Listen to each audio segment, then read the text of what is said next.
Bonjour tout le monde, which is what I would have said if we were in Lyon now, as we were supposed to be. However, herzlich willkommen, because I want to welcome you from the headquarters of Zurich Instruments in Zurich at our first virtual SPM user meeting. My name is Magdalena Marszałek, and I work in the marketing and sales team at Zurich Instruments, and I will be your host today. All right. Let me briefly remind you why this virtual event is taking place. The SPM user meeting is an annual event where we gather Zurich Instruments users and researchers in the field of scanning probe microscopy. Its goal is to foster knowledge on SPM techniques with talks, posters, and tutorials. This year's SPM meeting was meant to be held in Lyon, as mentioned before, but due to the current situation, we turned it into a virtual event that would allow us to keep the SPM community connected and share some great talks and tutorials with you. The SPM user meeting in Lyon will take place next year, so you will have the chance to visit this truly beautiful city and try their famous cuisine and satisfy your hunger for the SPM knowledge with Zurich Instruments as well. So now, I'd like to go through today's program. In the first part of this session, you will have the pleasure to listen to Brice Gautier, professor at INSA Lyon and head of the team Dispositifs électroniques at the Institut de Nanotechnologie de Lyon.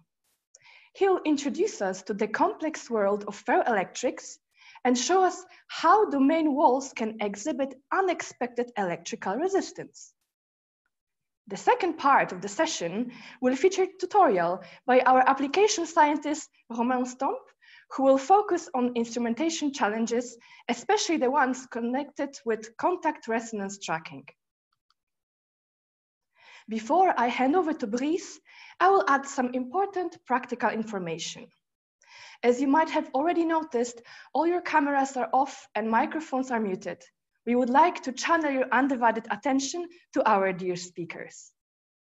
If you have a question for our speakers, please send them through the Ask a Question tab at the bottom of your Zoom window at any time. We will collect all of them and look at them closer at the end of each talk during the Q&A session. I will humbly assume the role of your voice. If there isn't enough time to answer all your questions, worry not. We will provide all of you with the list of all questions and of course with the answers in the email that you will receive within 10 days after the meeting. This email will as well include the recording of the session. Without any further ado, I would now like to welcome Brice Gautier and invite him to tell us more about nanoscale control of ferroelectric domains. Brice, over to you.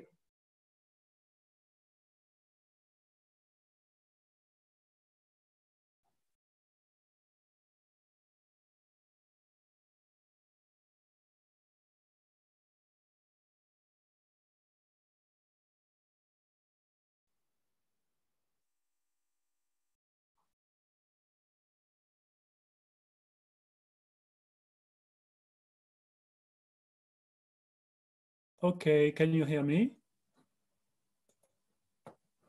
Yes. All right, good morning, everybody. Got some technical problems which are solved now. So, good morning, everybody. I'm Brice Gautier from the Institute of Nanotechnology of Lyon. And I won't talk about domain walls, but actually I will talk about domains, the ferroelectric domains today, and how you can image them and control them at the nanoscale using piezo response force microscopy. And what I will show you today is the result of the work of several persons who are listed on this first slide and that I would like to thank. So let's switch to the outline.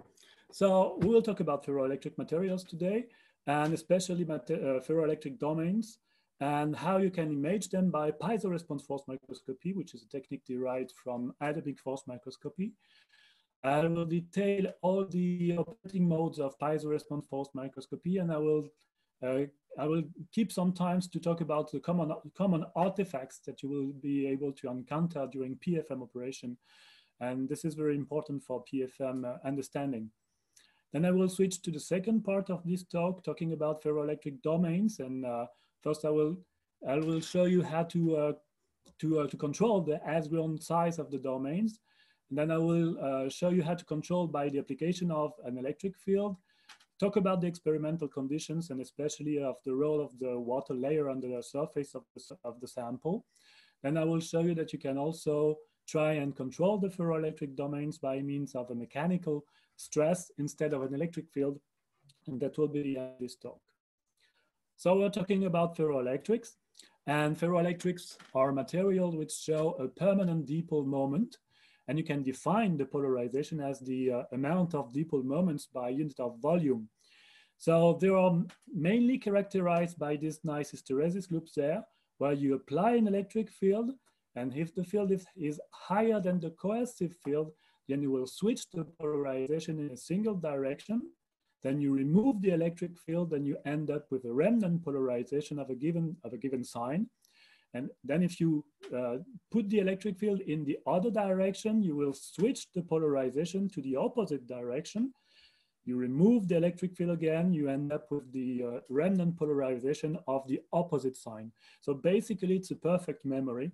And ferroelectricity is defined like that, like the existence of two stable states of polarization in this material. So many materials show this property of ferroelectricity. The most famous one are the perovskite, and the most famous perovskite is PZT, the lead zirconium titanate oxide, but also lithium niobate, lead titanate, and so on. So now domains. You have domains every time that you have regions of homogeneous polarization. It is the case, for example, for this nice erbium manganite, where you see the blue area there, which show polarization in plane in this direction, and the red area there, where the polarization is in the opposite direction. But I didn't do anything to create those domains. It's created by nature. It is as-grown domains. But you can also create the domains by yourself by applying a sufficiently high electric field, and over the coercive field, you will switch the polarization within the material. So you can do that in this lithium niobate single crystal, for example, and you apply the electric field between the top electrode and the bottom electrode, and you end up with this nice periodically poled lithium niobate, which comes from Besançon. You can also replace the top electrode by the atomic force microscopy tip, but of course the area of contact will be smaller. You will be able to create smaller domains, but with the AFM setup, the amplitude of the voltage that you will be able to apply will be much lower than in the case of this single crystal, where you apply kilovolts to switch the polarization. So now, how to image ferroelectric domains? The point is that all ferroelectric materials are also piezoelectric. They are also pyroelectric. But since they are piezoelectric, you have the direct piezoelectric effect, which relates the mechanical stress that you apply on the sample and the electric displacement that you have related to the polarization.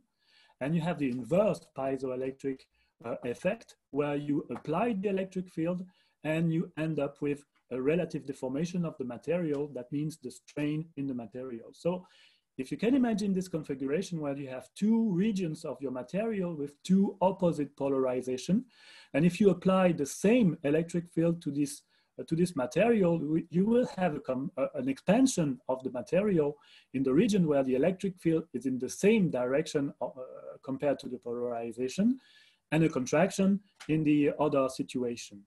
So piezo response force microscopy is based on inverse piezoelectric effect. So you just have to have the ferroelectric material on a bottom electrode, then the AFM tip is the top electrode, and you apply an AC voltage between the bottom electrode and the AFM tip. So because the ferroelectric sample is also piezoelectric, you will have a vibration of the sample in the Z direction. You will also have a vibration in plane of the sample, and this vibration will be transferred to the photodiode. Of course, this is a very small signal. This is a very small motion, and some hundreds of picometers at most of the time, tens of picometers. So you will be able to record the topography as usual. If you want to measure the piezoelectric vibration, you will need a locking amplifier, and you will be able to measure the amplitude, which could be related to the piezoelectric coefficient, but which is not, because of numerous sources of motion in your sample. And the phase will tell you about the direction of the polarization, because antiparallel domains vibrate with an opposite phase. So basically, if we talk about vertical PFM, we have the vertical signal of the photodiode. So you have three ways of presenting the PFM results. The first one is to rely on the PFM phase. So PFM phase is basically a binary signal where you have exactly, you have 180 degree for this polarization, which is in this direction, and 0 degree if you have the polarization in this direction. But this one, this polarization, this one and this one will give rise to exactly the same phase signal. So this is a binary signal. If you're talking about the amplitude this time, then you will have exactly the same amplitude for this polarization and for this polarization in the reverse direction. But as soon as the polarization is inclined with respect to the vertical, then the amplitude signal will get smaller and smaller. Of course, this depends on the piezoelectric tensor. But if you want to have a simple view of the PFM signal, you can understand that like this. And in some situations, you will have a combination of the phase signal and the amplitude signal will tell you within a single image about the amplitude and the phase. This is called the PFM signal, and this is the amplitude multiplied by the cosine of the phase, sometimes the sine in some publications. So if you take it into account, for example, this little grain 1 and the grain 2 could correspond to the polarization P'1 and P'2, where P'2 is this one, the amplitude is lower, but because the polarization is more inclined with respect to the vertical direction. So this is vertical PFM. But you can also analyze lateral PFM, and then you get an information about the motion of the surface, the shear motion of the surface in the plane of the sample. So basically in this sketch, you will have an information of the component of the polarization, which is located in the Y direction, in the direction perpendicular to the lever of the AFM. So if you take a look at this lithium niobate sample, for example, and analyze the in-plane phase of the PFM signal, you will have this white area there in this direction. Of course, this is the projection of the polarization in the Y direction, and the black region in the opposite direction.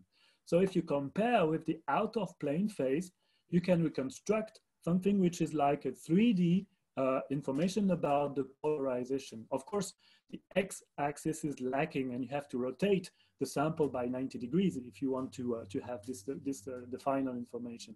But if you compare what is going on in these white areas in the vertical PFM signal and in the lateral PFM signal, you can see that the vertical PFM is exactly the same, but the lateral is in the opposite direction. So you can guess that the polarization is like this. Of course, this is only qualitative, but you can have some more information about the crystallograph sample and add some information from the PFM signal.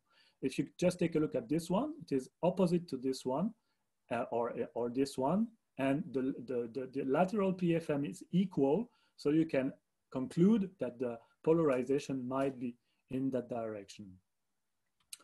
So now, some words about the PFM signal itself.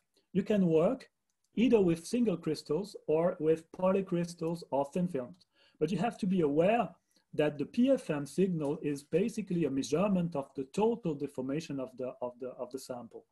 And you have a relationship between the electric field and the elastic strain, which is the relative deformation. That means compared to the thickness of the sample. If you want to retrieve the PFM signal, you have to integrate the relative deformation along the total thickness of your sample. And if you do exactly the same thing from the left part of this equation and the right part of this equation, then at the left part, you will have the total deformation, which is measured by PFM.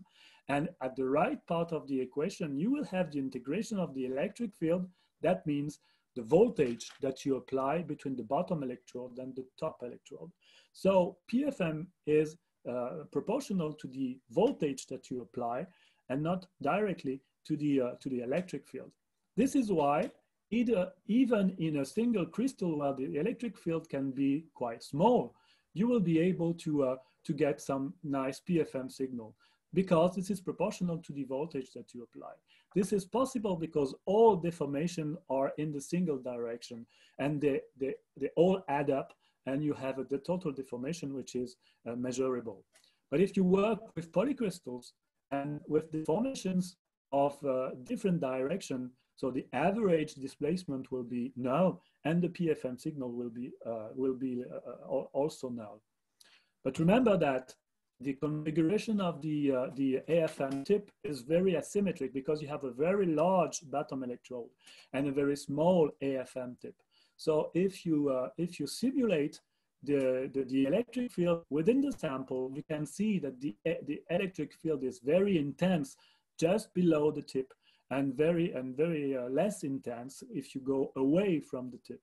That means that even though the PFM signal is proportional to the voltage, it is larger if the electric field is larger.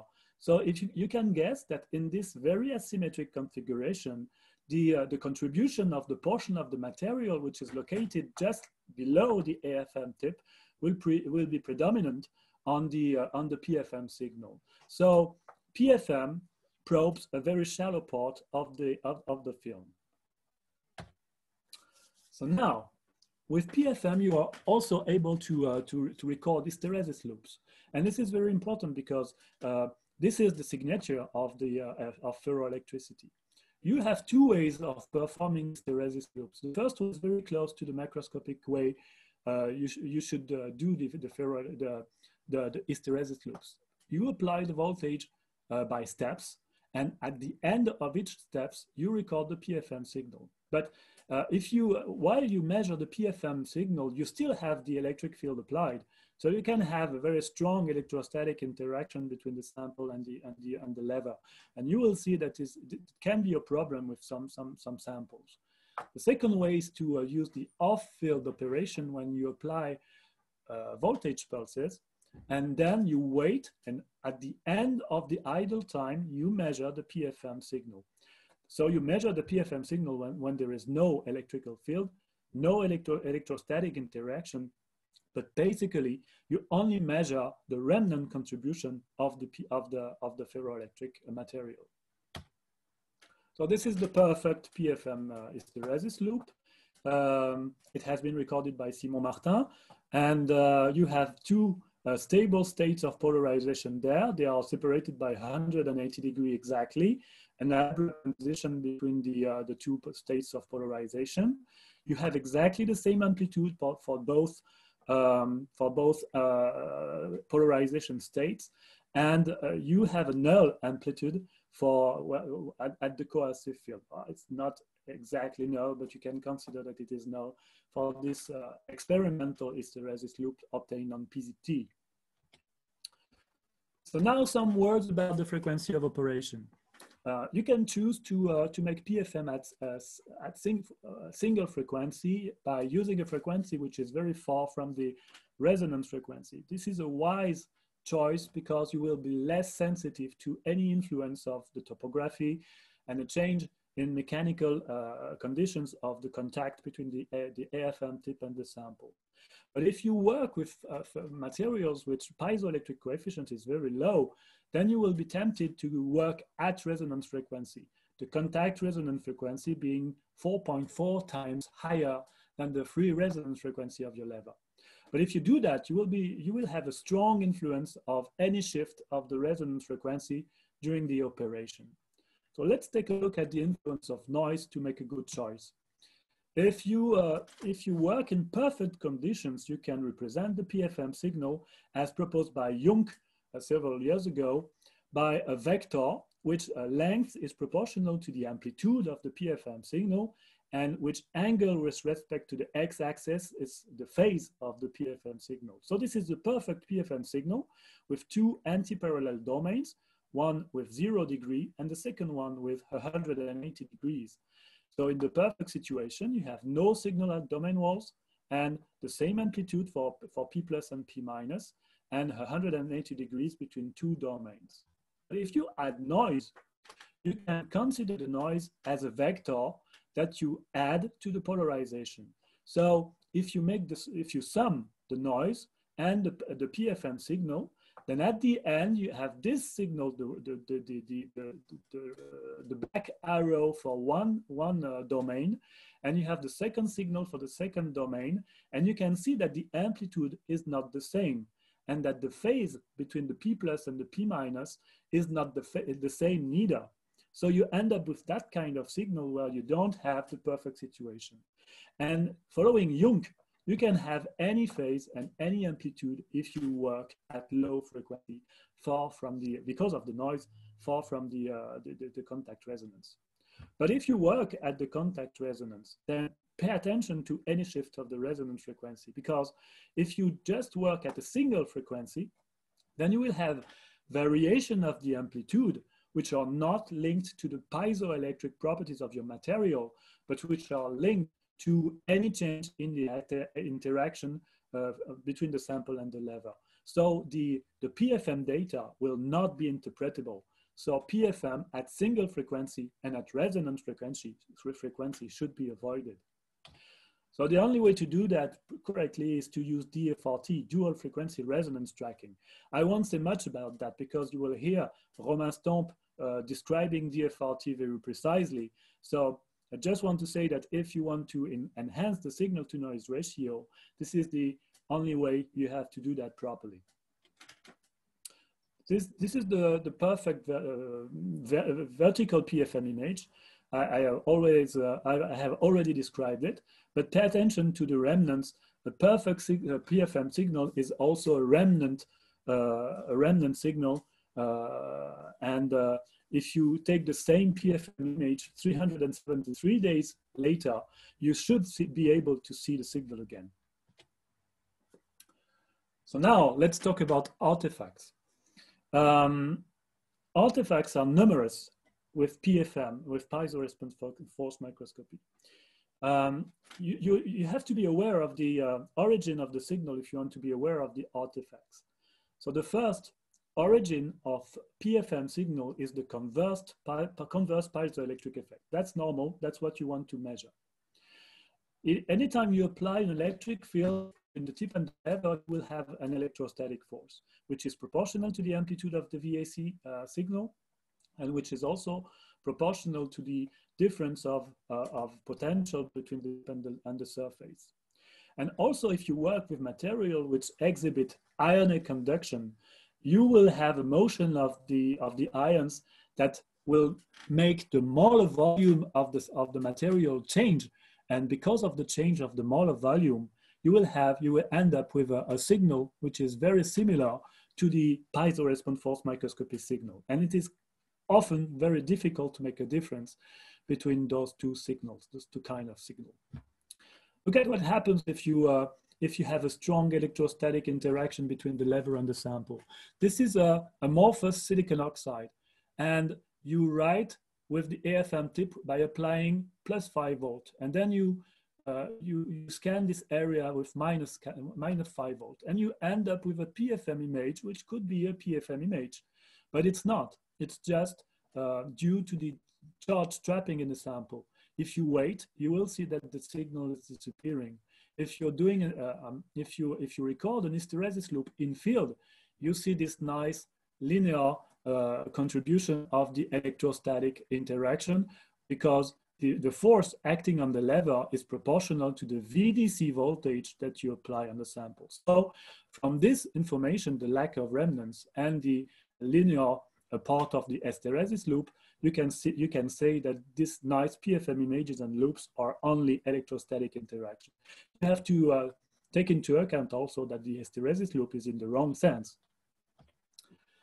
Of course, if you increase the frequency of operation, that could be a way for you to be aware of the electrostatic interaction. And for example, you can see that in these images recorded again by Simon Martin, you can see that on this kind of sample, you have a nice, okay, it's noisy image at resonance, but if you increase the frequency of operation, this image disappears.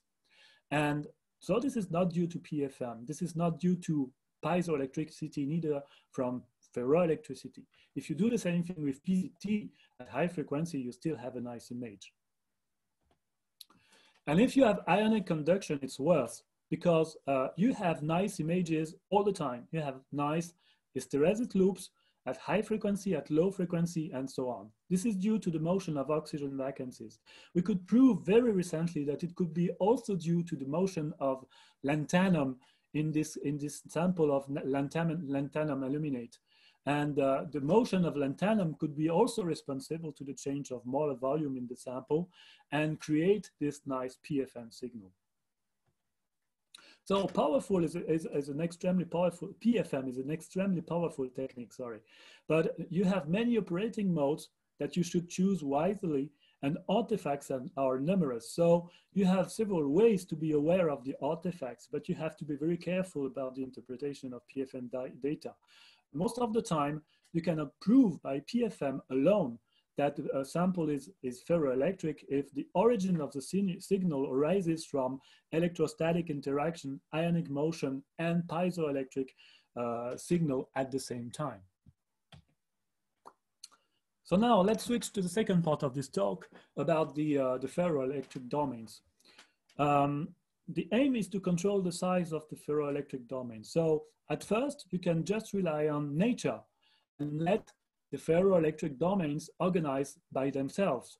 And if you do that, if the polarization charge is not compensated at all, then you will have a strong depolarization field. And this depolarization field will force the material to organize itself in domains. And you can have this nice as-ground domains in single crystals, for example, but it can be also the case in thin films where you have thermodynamically stable situation, and you can see this nice organization in plane domains in K and NO in this very beautiful sample from Berlin. Of course, you want to create the domains by yourself just because you want to use the ferroelectric materials as devices for the electronics, for example. So the size of the domains matter, and the control of the domains by an electric field or the mechanical stress is also very important. So you put the AFM tip somewhere in the surface and you apply the voltage for a certain time and with a certain amplitude. And if you're doing so, you will see the domain grow as a function of time and proportionally to the amplitude that you apply. And if you want to explain the growth of the domain, the creep of the domain outside the area of contact of the tip at the tip of the AFM tip, then you should understand it by the Mertz law, which tells you that if the electric field is of amplitude E, then it will take Ts seconds for the domain to switch. And this time is proportional to the exponential of minus EACE on E, where EAC is some kind of activation field. So the domain creep away from the contact of the AFM tip just by thanks to this law. Sorry. But if you have water on the surface, you can ask what is the role of the water in this growth. We have made some attempts to explain it by just comparing what happens in air with a large relative humidity and in dry air where the relative humidity is far lower. You can see that the result is not the same at all on the same sample of single crystal of lithium tantalate. You can see that the domains, if you're doing the experiment in high relative humidity, the domains are far larger then if you compare them to a low humidity. It is also true for the speed of growth. The speed of growth is far higher at high humidity and lower at low humidity. So water has a great role in the control of ferroelectric domain. And if you want to understand that, you can simulate the presence of water on the surface and think of water like a bad electrode of given conductance and with some dielectric properties also. And you can simulate the propagation of the field with time in this kind of material by just deciding that every region of the material which where the electric field is higher than the coercive field will switch. So at the beginning, all the material is in this state, and as soon as the electric field propagates in the structure, you will have a switch in lieu of the ferroelectric domain. So this is a pure electrical model, and if you want to describe the propagation of the domain because of the presence of the water layer on the surface, you can see that the FM tip is just like here at the corner of the image, and you see that the domain is growing first in the Z direction, and it grows very fast in the Z direction until it reaches the bottom electrode, and then when it's clamped on the bottom electrode, then the radial growth starts to be active very rapidly. So this is something that you can encounter in single crystal, in this nice single crystal of lithium niobate. You can see exactly the same kind of growth.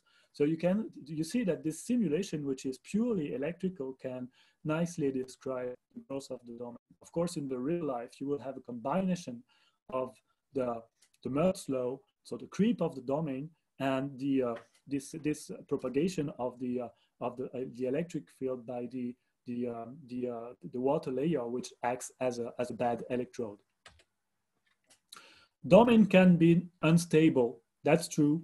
If the hysteresis loop is shifted, for example, along the electric field because of some charges trapped at the interface between the bottom electrode and the sample. This is the case for this lithium tantalate. And you can see by PFM that the domains are returning to their original polarization there quite quickly. It takes almost 1 hour. If you want to be aware of the importance of the water layer on that phenomenon, you can see what happens if you take exactly the same sample, which is unstable. You see that the polarization is switching back. Then you take the same sample and you examine this sample in dry air, and you write this domain there, and you can see that it is perfectly stable. It's stable, and you wait for 1 hour, it's stable, and then you introduce water in the chamber. So you, as soon as you introduce the water in the chamber, you can see again the domain switching back to their original configuration. And this is due to the compensation of the polarization field, which is completely different in presence of water. And the stability of domains is changed by the presence of this bad electrode of water at the top of the surface.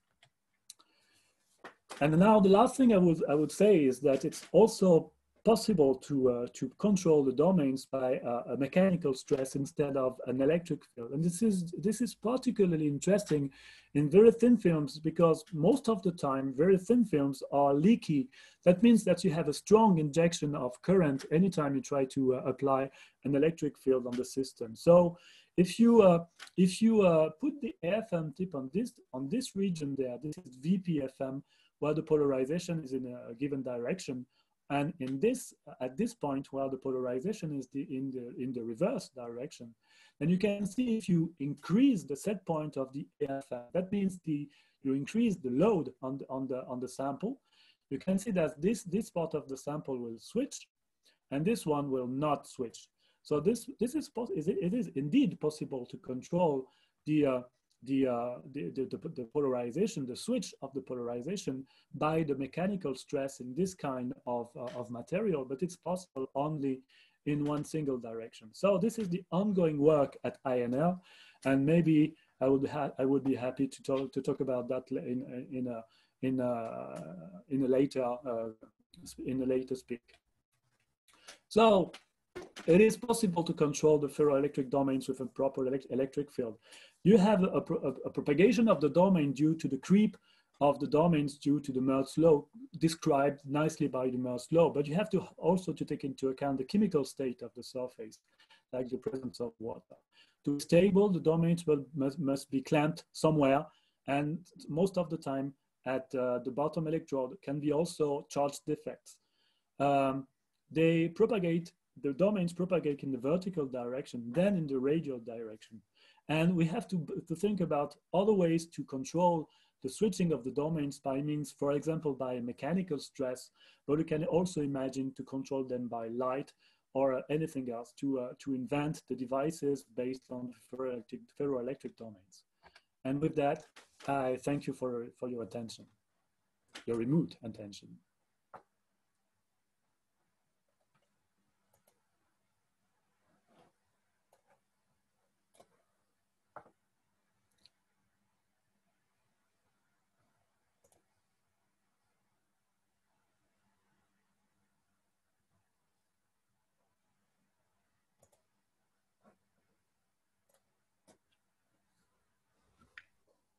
Brice, many thanks for this fantastic presentation. And judging from the number of questions, it sparked a lot of interest. As explained before, we will do our best to answer as many of them as possible online. And now I'm waiting for our technical team to provide them.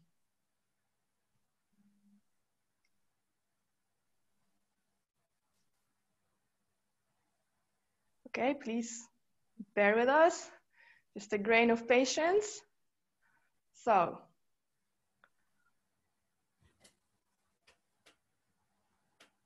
my technical team tells me we are almost ready. All right.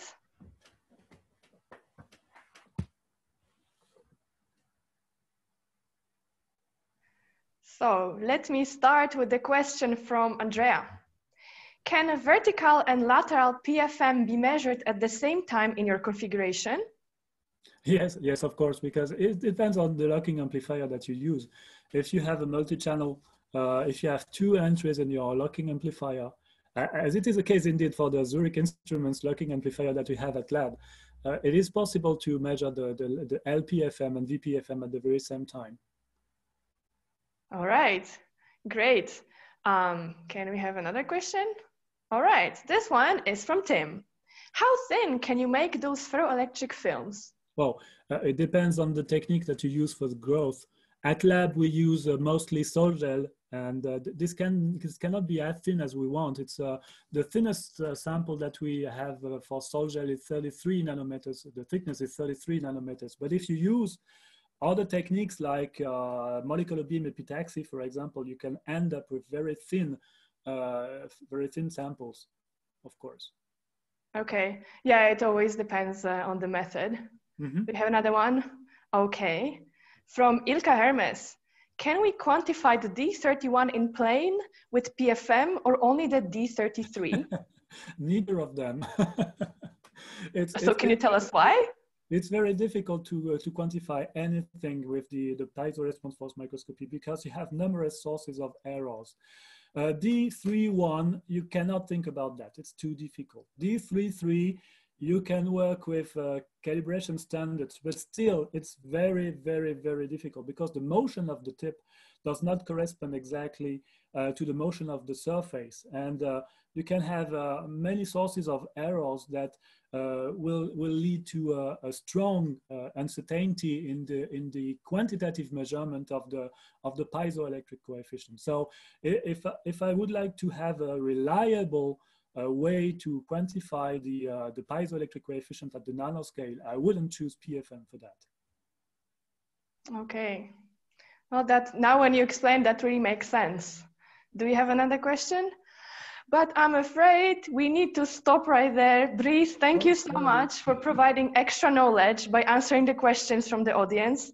And thank you for being so curious and teasing the brain of our expert. What an interesting session. All right, let's have a 3-minute break. And please take this chance to watch our video on how to choose the best tool to acquire lock-in data, featuring Dr. Kıvanç Esat, one of our application scientists. Enjoy.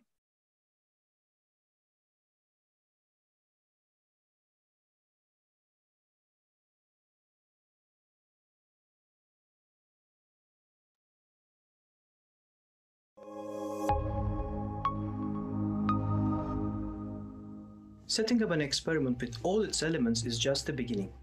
It is equally crucial to use the best data acquisition tool for efficient and reproducible measurements. Hi, I'm Kıvanç. I like to show you the fastest way to acquire lock-in data using our Lab 1's graphical interface and programming libraries. To be clear, there is no one-size-fits-all approach. The best tool depends on the specific use case. Let's have a look at the 4 most typical cases. Sometimes lock-in measurements are slow. A parameter changes, lock-in settles, and the data is captured. If you find yourself in this situation, you can monitor the data using the numeric tab or capture it using the Lab 1's programming libraries. If you want to track faster changes or visualize the temporal evolution of your signal, choose the plotter tool instead. It can visualize multiple traces at a time without using an oscilloscope, a perfect tool for parameter adjustment. As with all graphs in Lab 1, the plotter also features helpful tools such as markers and statistical analysis. To save data quickly in a graph or a file, use these buttons. Quick and easy for documentation purposes. It is often the case that a fixed number of samples needs to be recorded at a given time, to capture the step response of a device, for example. This is why we implemented a DAQ module in our lock-in amplifiers. A predefined number of samples is captured after a trigger event. The trigger can be forced manually, it can come from an external source, or corresponds to a signal within the lock-in amplifier, such as a demodulated signal itself. Either way, this approach allows you to record only the relevant data. When you record multiple signals simultaneously, even with different sampling rates, the DAQ module conveniently aligns the data on an equidistant grid.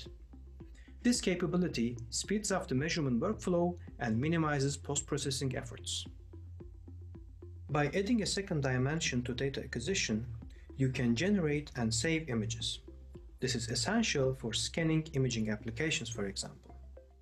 To record your data, define the grid with a given number of rows and columns. With each line trigger, the image builds up seamlessly. The dual frequency resonance tracking measurement, for example, employs the modulation at carrier and sidebands while following the contact resonance with a PID controller.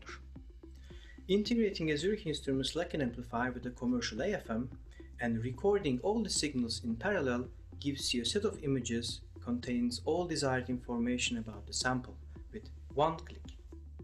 These are the 4 typical use cases, each linked to the best Lab 1 data capture tool.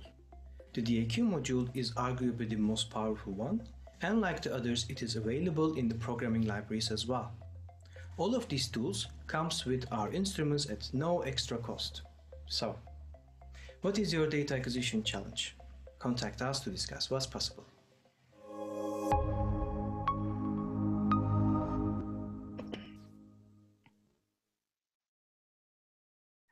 Hello, welcome back.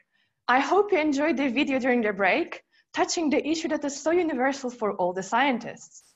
With Zurich Instruments and Lab 1, you can easily acquire your data in many ways. Choose the one that is convenient for you or get in touch with us so we could advise you, as said my friend Kıvanç. Now let's go back to science and move on to the second part of this morning's session, the tutorial. But before I dive in and introduce our next speaker, I wanted to remind you that the questions that have not been answered in the previous Q&A session will be included in the email that you will get in 10 days after this meeting.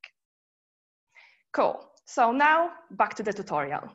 This one was designed to provide practical examples and the live demonstration of the Lab 1 software in the context of SPM. Romain Stomp, our resident SPM expert, will tell you about dual frequency resonance tracking, DFRT, and how easy and intuitive it is to work on that using Zurich Instruments.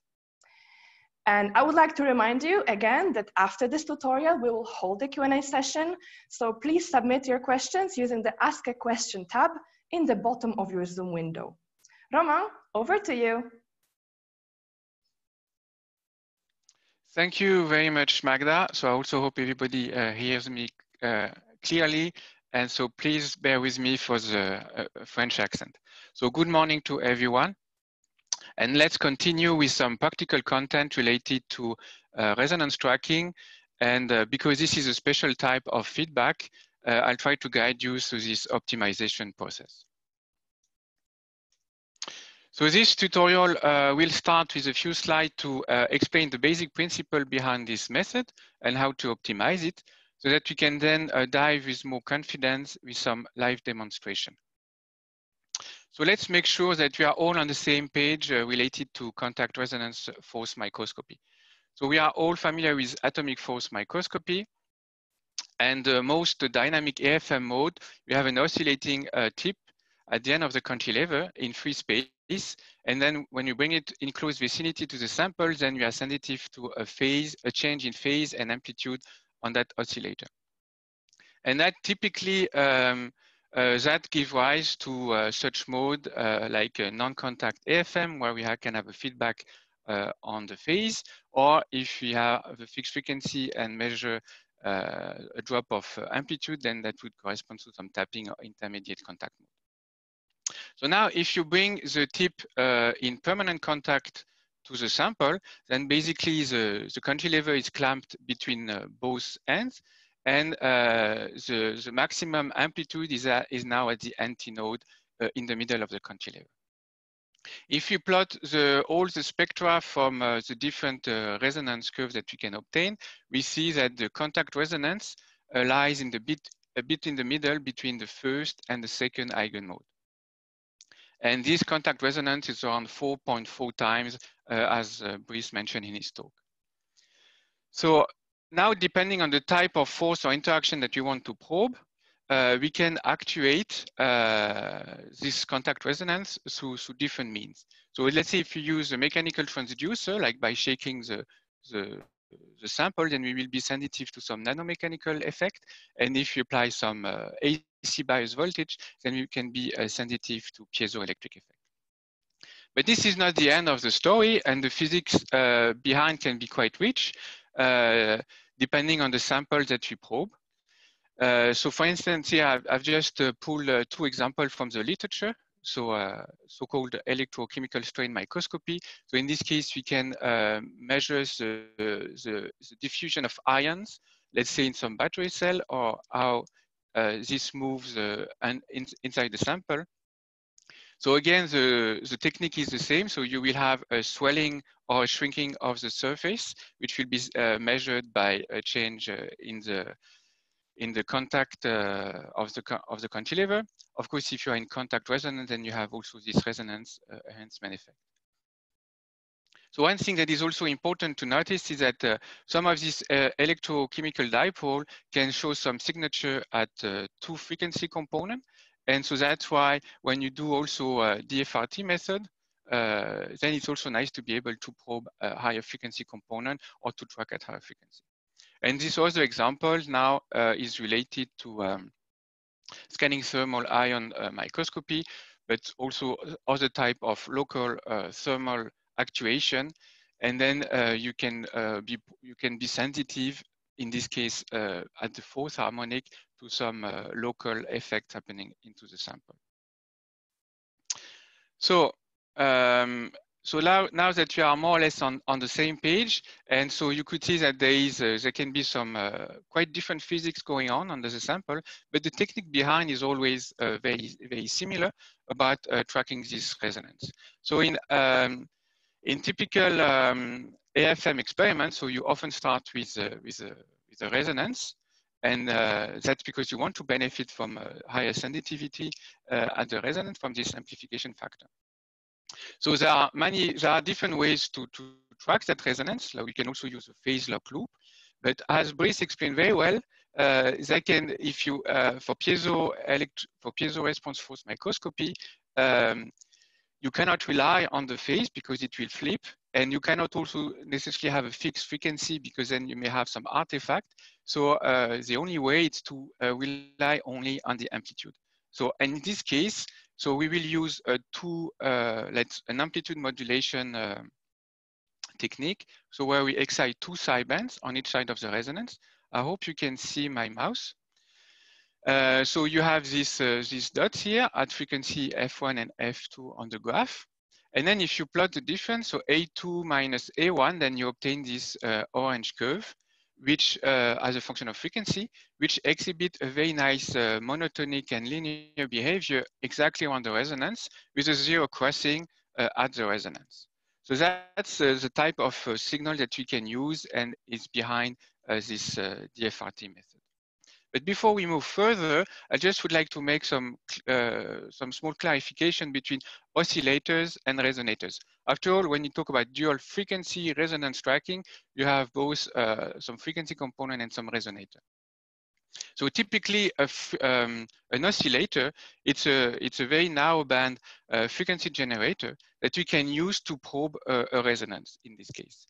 And the resonator itself, it's a collective motion of a macroscopic object. So it could be like a mechanical resonator, it could be an electrical circuit, it could be some superconducting resonator, and so on. But it has a collective motion and therefore a much broader frequency span. So we are basically using this oscillator to probe that resonator. And typically, when you have a very well-behaved resonance, you only need usually to know the amplitude and phase exactly at the center frequency. As if you fit a Lorentzian or whatever, usually you know the collective behavior of that resonator. Of course, you can also use, you can probe at different points. And in this case, because we want to measure both sidebands, so we generate this amplitude modulated signal, which appear as the two side peaks, P2 and P3 here. And we can measure the amplitude and phase at this exact frequency. So one thing to keep in mind that now when the frequency is going to shift or move around due to tip sample interaction, the center frequency will change. But what is important is that this modulation frequency or the spacing between this sideband and this carrier remains constant. So with all this in mind, so we can put everything together and then look at this concept of DFRT. So we have seen the general principle behind it, and we have identified the type of feedback we want, the type of measurement input that you want to feedback on. Then you have the microscope with a contact resonance, and then you have the complete control electronics. So of course with the SPM controller, some data acquisition, and then the real-time feedback here.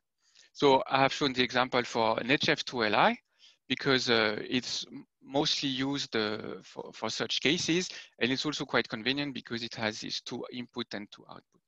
So on the output side, we will generate this amplitude modulated signal so that will actuate this contact resonance. And then we will be sensitive to both a lateral deflection and a vertical deflection, which we can feed into the two signal input here.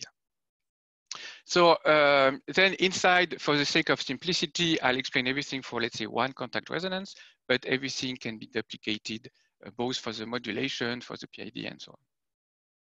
So as we've seen on the previous slide, we need at least two or three measurements at three different frequencies.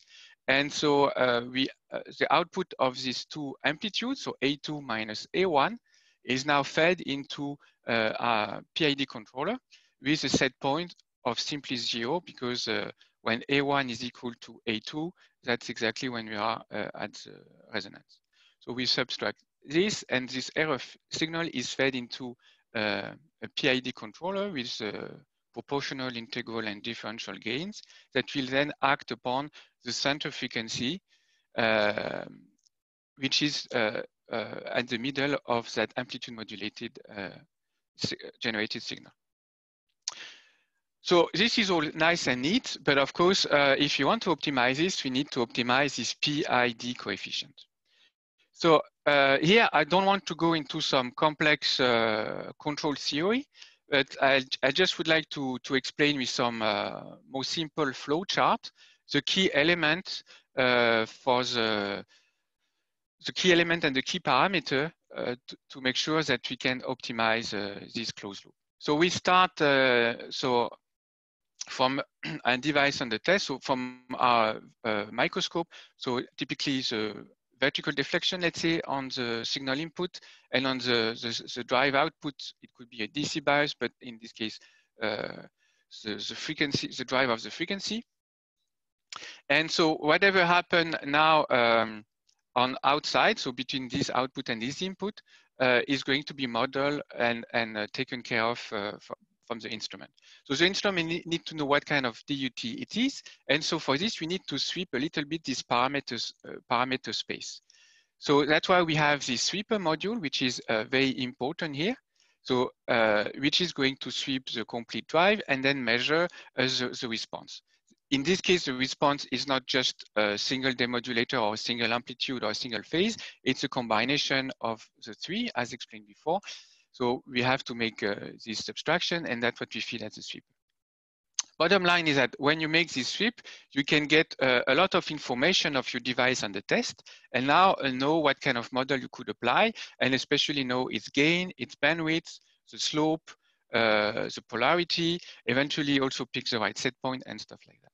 And this information that you have that you have obtained in open loop, and that is now can be fed into this PID advisor. And the only user-defined parameter left will be, let's say, the target bandwidth, where we will get back to that afterward. So as we have seen, this PID advisor is a bit of it's a key element in optimizing the feedback. And that's the one that basically incorporate all these control theory models. So on our side, we want to keep this relatively simple for the user, but also powerful enough that he can adapt to different models. So you have here you can choose the type of DUT model that you want, that you expect for your system. So of course, if you have a very well-behaved resonance and you want to track its frequencies, then you can use the resonator model. So that's typically for a phase lock loop on a resonator. If you want to also feedback on the amplitude in an automatic gain controller, then you can use this model. But let's say even if you know nothing about your system, it's kind of a black box. So just use an all-pass filter, and you just make the ratio of your input and your output, and this ratio corresponds to basically the gain. So within this parameter space, you have to find the right parameter area where you have some linear response, where you have a good gain, and that's what you can then use for feedback. If you have some additional knowledge, like the bandwidth at which your DUT is going to respond, so how fast, up to what frequency can respond, and after that is not responding anymore, then you can also enter that into the model and so on. So this is actually all present in the user manual. There is nothing hidden. So you can refer to the corresponding chapter and know exactly what you do. And as a consequence, all the PID settings here are given with real SI units. So in this case, in hertz per degree and so on. So it's not just some random number between 1 and 10. So now if we want to close the loop, so we will replace now our sweeper module here, which has been exploring this parameter space with the PID, which now is going to focus only on one set point. So he wants to keep that set point, and then he will act upon, in this case, the center frequency for DFRT. So the only, as I said, so the only left parameter for the user will be the target bandwidth, or how fast you want this loop to operate.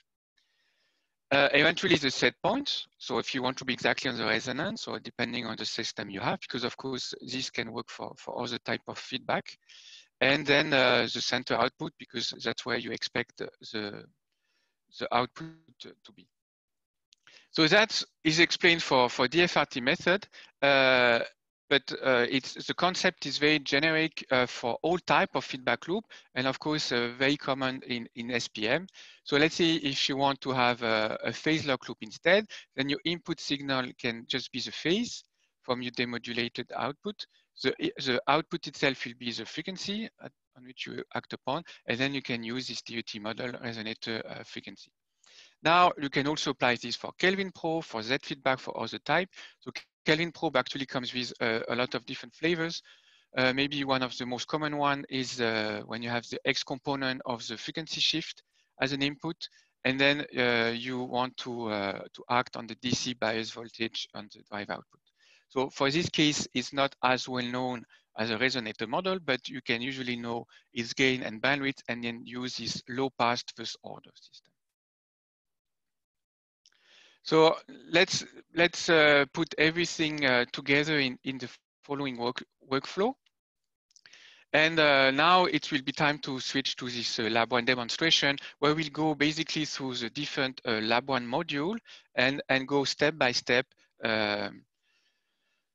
how to optimize this. So maybe these 10 points look like a lot or complicated, but it also allows the user to be in full control of what's going on and make sure and be confident that everything is optimized.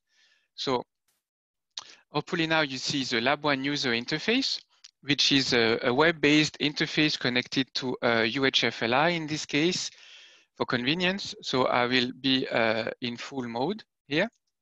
So on the left-hand side, you have all the modules that you can load. You can have a lot of time frequency domain analysis tool, a lot of functionality, but here I will focus on this contact resonance sweep and tracking. One of the key module is this lock-in module. So on the left-hand side, you have the actual ADC input with the first stage, input stage, and then you have the DAC signal output. And in between, you have between 4 to 8 dual phase demodulator, depending on the platform that you are using. So in this case, we use, we typically use only one, but later on, we will need to use more of this module because we have this modulation option. So let's make a first sweep to get acquainted with our resonance. So of course, in this case, I'm using a software-controlled resonator where I can also define the Q factor and all this stuff. So to be in good condition to kind of simulate contact resonance. And so once you make your sweeps, you want to characterize this resonance. So we have a bunch of mathematical tools that we can use. So in this case, we know that the center resonance is close to 1 megahertz. We know the Q factor, and then we have this natural bandwidth of the resonator, which is about 1.3 kilohertz. So that also corresponds to the full width at half maximum. So let's say 1.3, something like this. And so that would correspond to, if I put more or less in the middle, to our full width at half maximum. And so, so that's actually a good starting point for choosing this modulation frequency. Because if you choose a modulation frequency that is too close to the actual resonance, you may start, you basically narrow your bandwidth. And so you will slow down the whole process. So because you can have leakage from one sideband to the other. And then if you use much further apart, then you will lose on the sensitivity. So you can be much faster, but then you will lose on sensitivity because you don't have this resonance enhancement effect so much. So let's use these two parameters and fit this into the modulation tab. So here we are in amplitude modulation mode. So we can have some frequency modulation, but that's not the purpose of this tutorial here. And we will add here basically half this full width at half maximum as a good indication for the modulation. So now we turn the modulation on. Yeah, here as well. And we can make again the sweep to characterize now the actual measurement with the modulation enabled. So here we see that we have we can measure each sidebands, each demodulated sidebands that are appearing. We still have the carrier here, but we don't want to measure either on A2 or A3 in this case. We want to measure on the difference, and for this we need to select this arithmetic unit in polar coordinates. So we select basically R3 minus R2. And that actually, I didn't show it here, but that corresponds to demodulator 2 and 3 here. So by the way, here you have noticed that the mode has changed from manual to mod because this is now controlled by the modulation option. And if I plot this, this arithmetic unit, so basically the corresponding A2 minus A1 directly, I get this nice blue curve, which corresponds to the curve I have shown before in the general principle for DFRT.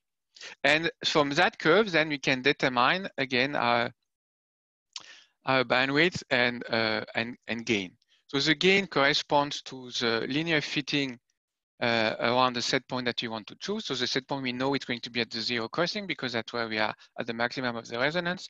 And then the slope is around, let's say, 134 microvolt per hertz. And for the bandwidth, we will use again this full width at half maximum because that's the one we use for the modulation option, and that's the one we know the system is going to be most responsive. So within this regime, we can have a nice linear response for the PID. So now let's feed this information into the PID itself. So we'll start with the PID Advisor. So on the PID Advisor, we have said something like 134 microvolt per hertz. We said 1.3 kilohertz for the bandwidth. So you see the corresponding advisor is calculating automatically some response. But then the last important parameter will be the target bandwidth, and that's in the hand of the user. And a good indication for this target bandwidth is to use something that is inversely proportional to the pixel dwell time. So let's say if you have a 500 Hertz target bandwidth, that corresponds to about 2 millisecond pixel dwell time. And if you have 500 pixel per line, that corresponds to a time of 1 second per line. So that's something to keep in mind. And that will also correspond to the speed at which you want to your feedback to operate. So let's now advise. So now the advisor is going to calculate with the corresponding SI unit the value for PI. Or D is not useful in this case. It's also the one I have asked to advise here. And then I can copy this value directly into the real PLL part on the left-hand side. So this now has been copied. Of course, I have to set up the PID for DFRT. So in this case, we want to act upon the center frequency of our resonance. And we want to measure the difference. So the one that we have set as being the difference of demodulator to 3 minus 2. By the way, we have a positive slope, so because it was going up, and that's why we have here a sign positive here. Of course, this would work if you had done R2 minus R3, then the slope would have been negative, and we have had a minus sign here. So one last part that is on my list from the previous workflow is now to optimize also the mod tab. So it's a little bit more complex because we are not just feedback on phase or amplitude or some other X component. We feedback on the difference of two. So we have to have this modulation as input. And a typical rule of thumb is to use a demodulation bandwidth. So basically how fast the lock-in is going to do its measurement between 3 to 5 times faster than this target bandwidth. So that I will here, if I go to bandwidth mode, I will put 500 Hertz here. And depending on how close the sidebands are, etc. So you can, or if you want to reject noise more efficiently, so that will be the roll-off of your filter, you can use higher order filter. And that also corresponds to certain time constant for the lock-in to perform its measurement, or the time it requires to settle to some reasonable value. In case of DFRT, we do this in carrier suppressed mode. because we only want to excite at the sidebands amplitude. So now we should be ready to close the loop.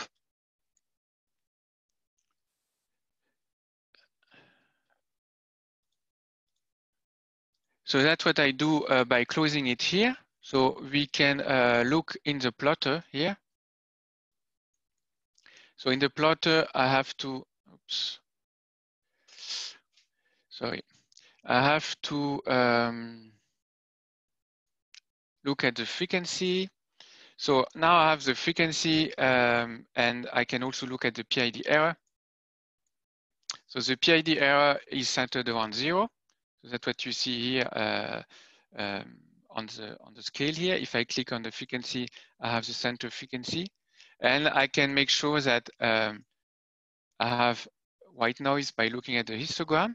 So that tells me that it's only the noise from the PID itself. So when the PID is off, of course, you just have a static frequency. So now you turn it on again. And you measure, so you don't have feedback oscillation, you don't have other type of artifact that could be incorporated into this feedback loop.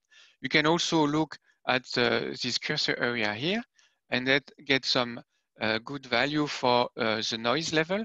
So typically the center frequency, it's about 1 megahertz, so that's the one we have identified in the sweeper. And so of course now it's a very nice behavior system, so we only have 150 millihertz. If I would be doubling my target bandwidth here, so by clicking Advisor again, I don't need to open the loop. It's fine, I can do it on the fly. Then I see that the noise level is also increased, and now I'm measuring something closer to 300 millihertz. So, and you see, I haven't really been playing around the PI value manually. It's a very good starting point already. But to also convince ourselves that the response is quite good, we can start some step response. So because it is a software control resonator, and then I'm driving it from output 2, so I can do some small step response, and then we can also check some of that. So directly on the frequency itself. So we can zoom in this step response. So we have so that was our initial steady state. And then after that step response, our steady state has moved to this value. And the amount of time it took for the controller to go from one state to the other. So the first one was reached after 1.2 milliseconds for 100 hertz bandwidth. And that, of course, the fastest the steady state is obtained depend on the target bandwidth that you have here. So let me go back now to the initial presentation. So I went through this 10-step together with you in the Lab 1 user interface. So you have a complete understanding of the key parameter and how to measure and how to determine the right gain and bandwidth and all that. We have shown how this works for DFRT for contact resonance, but of course the same principle, which is more complex, but the same principle could be applied to more complex cases.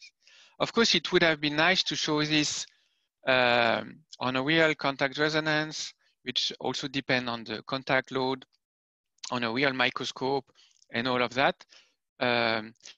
But we have many customers throughout the world who are using this on different platforms, from Bruker, from Asylum, from NTMDT, from NanoSurf. And here I would like to show some recent results we obtained with Park System on an LX20 on a ferroelectric PFO sample. So here you see that we have a very nice phase reversal on that. We could actually record many phases, but you have this nice phase reversal. Then we can also look at the phase, at the domain wall from the amplitude contrast. We don't have the actual topography, but the frequency shift is related to topography because that's why we want to track it to avoid a topographical artifact. And then that the PID is good with low noise. I believe. Oops, sorry, wrong direction. I believe some of these results will also be discussed in the advanced piezo response force microscopy webinar from PARC, which is going to happen in a couple of weeks. So let's read some conclusion and some 4 take-home messages. So basically, the safest route to increase sensitivity is to use resonance enhancement technique. And you can use that for both contact and non-contact resonance, as you have shown here. It's a simple add-on to any third-party microscope because you have everything that you need in a single unit for both several lock-in demodulation inputs, the amplitude modulation or frequency modulation, the PID, the data acquisition. Because you have all the tools, you can measure both in plane and out of plane, or lateral and vertical. You can do it also for higher harmonic component. And therefore, with the same technique, you can start to probe many different physics, such as piezoelectric effect, nanomechanic, electrochemical strain, or thermal effects, for instance. So before I give back the mic to Magda, I'd like to encourage you to also attend this afternoon session, which is also a very important topic for SPM on time resolve method. Zurich Instruments is committed to have more webinar in the coming month. And so some initial plan was to show some result with a microscope, but the timing was a bit too short, but we want to show more content, more real content. So we are not an SPM company, but we like to work with many different companies. So we acquired a Nanosoft microscope, because it's quite easy and compact, and we hope to provide further content. So please stay tuned on all that. And with this, I would like to thank you for your remote attention. Thank you very much.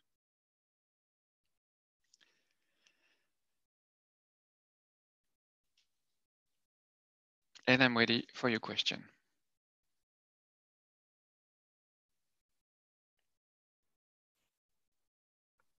That was great, Romain. Many thanks for this insightful tutorial. And now, as you mentioned, we can open the Q&A session. As mentioned earlier, we are doing our best, including our technical team here, to answer as many questions as possible. And you can still submit more. Romain, please let me start with the first one. It's from Tino. Is there an advantage of measuring amplitude and phase at the center frequency rather than the sidebands? Do you get more information by recording all the modulators together? So that's a very good question.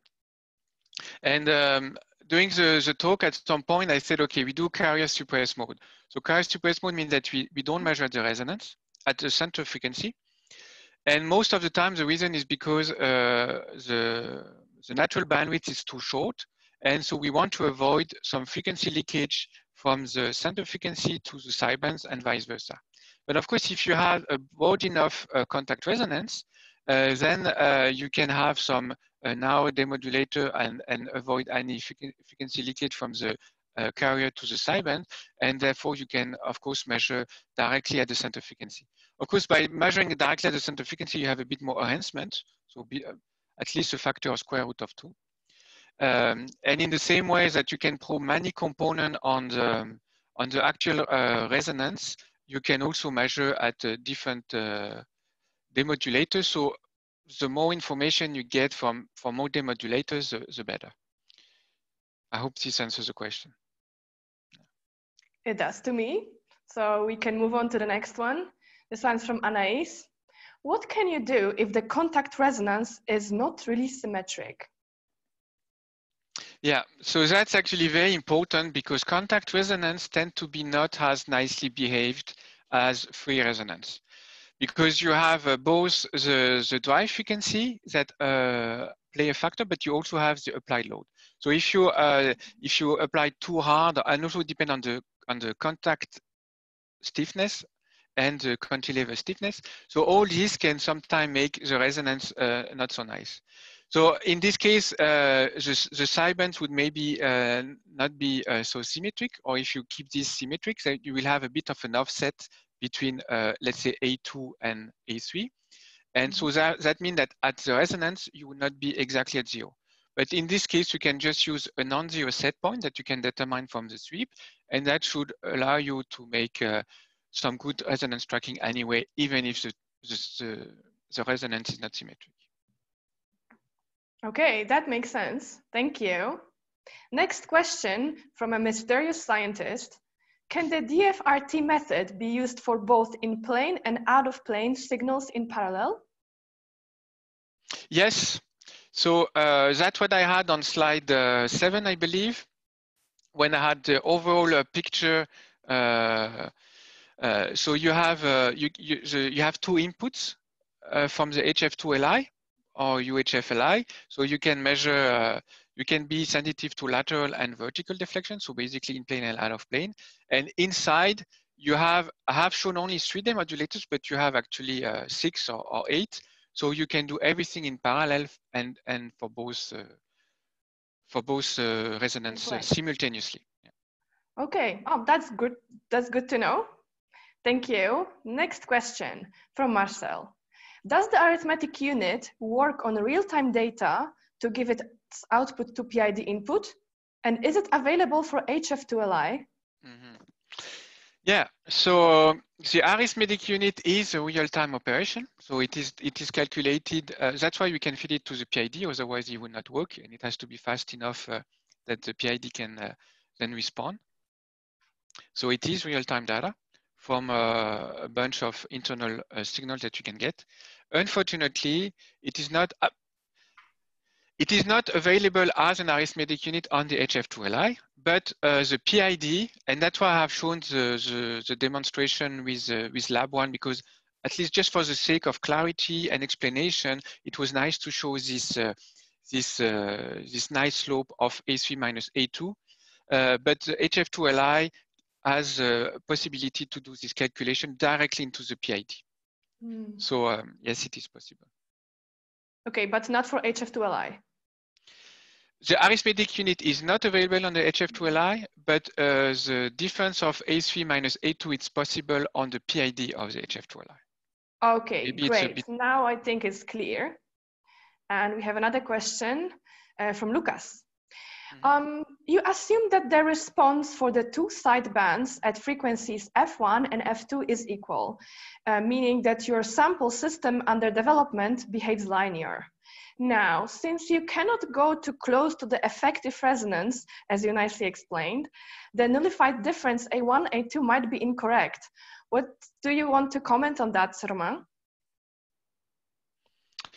So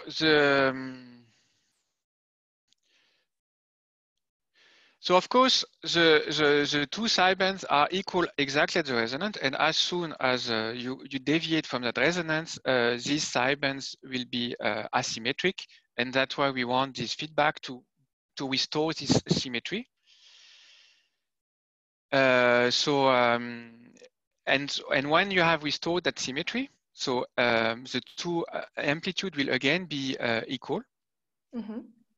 And so the only problem that you may raise, and that's related to the fact that, for instance, if the resonance is not symmetric, is that at the resonance, you are not exactly equal. So in this case, I would probably just use a different type of set point and not necessarily 0, but to make sure that whatever I reach at set point, this set point corresponds to my actual resonance. So so everything that I've shown works nicely because it's well behaved. And in a real contact resonance, if it's symmetric, you can rely that the measured amplitude at F1 and F2 are equal when the feedback is operating correctly. I hope this is clear enough. Thank you very much, Romain, for the answers, and thank you for the questions. I have this cruel duty of timekeeping and have to stop this Q&A session now. But all the questions and answers will be shared with you in the email that will reach you in a few days. And now we also have to close the whole morning session. It has been a great pleasure to be your host. On behalf of the whole user meeting team, I would like to thank our speakers for their stimulating contributions and thank everyone for their active participation and interest. A big thank you to all. And I would like to take this opportunity to say that we are very honored to have Professor Brice Gautier to join us on this new virtual experience, especially given the short notice for this change of plans. Brice has been very supportive since we started organizing the user meeting in Lyon, and it will be great to gather there in person next year. So as I mentioned, this is the end of the morning session of our virtual SPM user meeting. If you signed up for the afternoon session, we will meet again after lunch at 2:30. Otherwise, let's keep in touch. We are always thrilled to hear about your instrumentation challenges. Everyone in the user meeting team has been very excited to organize this virtual form of the annual SPM gathering. Hope to meet you in person in Lyon in a year from now. Thanks again for joining us virtually.